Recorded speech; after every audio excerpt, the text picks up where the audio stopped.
and we're going to continue on. We got some questions here. One of them, which is, I have a hard time grasping the concept of final decree, Qadr in Islam. How would you answer this? Several ways. I mean, this can never be a short conversation, as you know, predestination. If God already knows what I'm going to do, how is it my fault? If God is all-powerful, then I'm not really doing anything. Somebody else. And if someone has a hard time understanding that, you know, if it's the first problem, if God's under complete control, then I can't be held responsible. If somebody was having a conversation like that with me, the first thing I'd do is slap them. Why'd you slap me? It's like, it wasn't me, it was God's decree. You can't blame me for that because it was predestined. That wouldn't work. Would they buy that? Would they be happy with that? No, not at all. Because now I'm saying it's not my fault, bro. It's God's decree. They even know that at a practical level this makes no sense. They know that. But you know why they believe it, or they want to believe that, or they want to argue that? Because they want to do some bad things and they don't want to be held responsible. Just like I just did something bad, and I wouldn't really do that, but I'm demonstrating that they don't want to be held responsible. That's the psychological root of this problem. The second thing I'd share is I have a lecture online somewhere. I don't know how everything I say ends up on YouTube, but I have a lecture there somewhere on the story of Adam alayhi salam. Because the Quran does not make a chapter out of decree.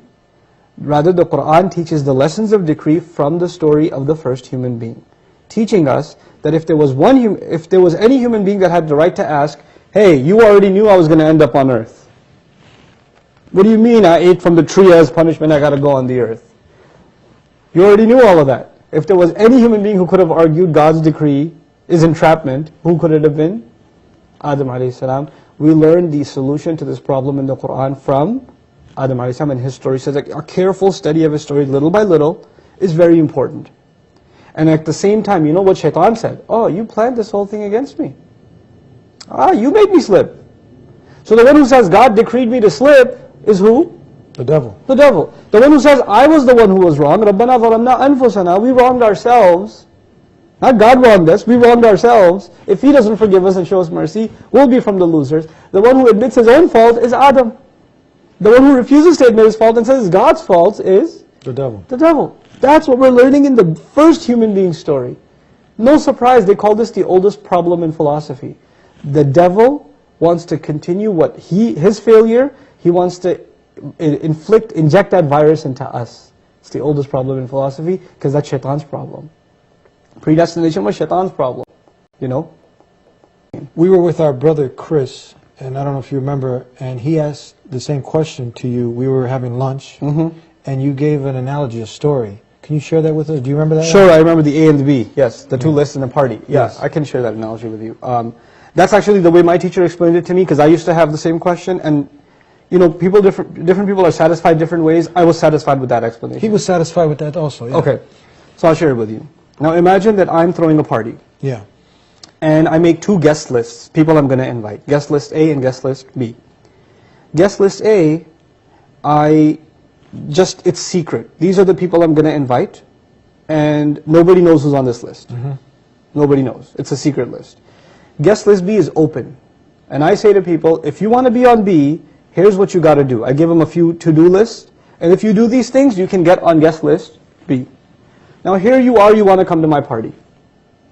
You got two options. Maybe I'm on guest list A, I don't know. Or maybe I should try to get on guest list B. If you say, well, I'm not going to bother trying to get on B, I'm probably already on A. You know what that proves? That proves you didn't really want to go to the party that bad. Because you're gambling, aren't you? But if you say, you know what, maybe I am on A, but maybe I'm not. But I really want to go to this party. What should I do?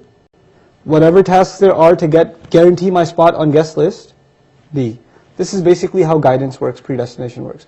Allah decides who's going to go to hell and who's going to go to heaven. There's a secret list. But there's also an open list. Do this, this, this, you get on guest list A. And there's some people Allah will decide to guide, they're over here. Amazing thing, you get to the party, guess what you realize? Your name is actually on both lists. And all the people who signed up on B were already on A. And all the people that didn't sign up for B weren't on A either. Meaning Allah mysteriously guides some people, but those are the people that do the right things anyway. Allah mysteriously decides some people don't deserve guidance. Well, you know what? They're the ones who actually don't do anything to deserve guidance anyway. So both of those things, in philosophy you could say it's God's will and human effort. They come together in Islam.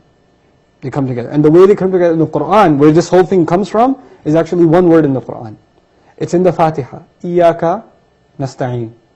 We say the word Iyaka nasta'een, which translates your help we seek, or only your help do we seek. I'm sure you've heard that translation before. The word nasta'een in Arabic is important here.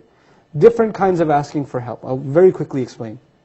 If I had a flat tire, and I sit in the car listening to the radio, you walk by and say, hey buddy, could you help me change the tire please? I'll pop the trunk for you. And I sit in the car while you're changing my tire. That's asking for help, but that's a pretty retarded way of asking for help. Now imagine I had a flat tire, I got out myself, I pulled out the jack, I'm trying to crank up the car, but I'm not strong enough. You walk by and say, hey Eddie, you look like you work out, come on, help me out over here. I put effort in, and then I asked you for help. That's called nasta'een.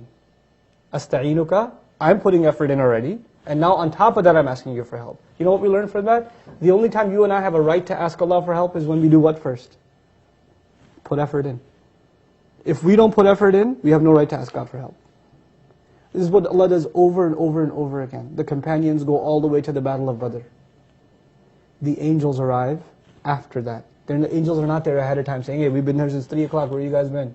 No. You got to make the effort first, then the help arrives. What happens with Ibrahim a.s.? He's thrown in a fire first, then it's cooled. Human effort first, Allah's help later. But both of those things come together. And that's essentially what predestination is. Once you put the effort in, Allah's decree is that you will be guided.